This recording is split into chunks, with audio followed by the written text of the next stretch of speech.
Представьте себя в роли артиста театра. Что вы ощущаете? Вдохновение и радость? Или усталость от совмещения учебы и творчества? А может, все и сразу? Актеры студенческого театра Института гуманитарных наук точно знают ответы на эти вопросы. Сегодня мы пришли к ним на репетицию, чтобы узнать, как ребята объединились в коллектив и начали творить.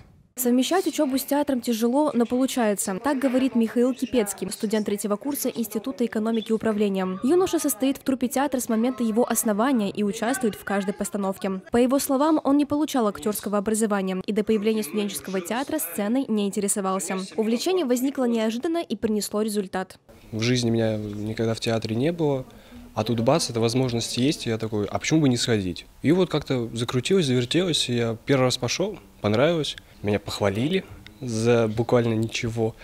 Я такой, ну значит, буду ходить, попробуем дальше. Я хочу знать, кто мой отец. Зачем? Потому что ты ничего мне не расскажешь, я даже не знаю, как его зовут. Студенческий театр Института гуманитарных наук сформировали в октябре прошлого года. Первую постановку под названием «Счастье, деньги или удача» представили под Новый год. Весной коллектив выступил еще с 2 показами – этюдным «Случай из жизни и не только» и итоговым «О любви». Как отмечает руководитель, театр не репертуарный. После каждой премьеры труппа готовит новую постановку.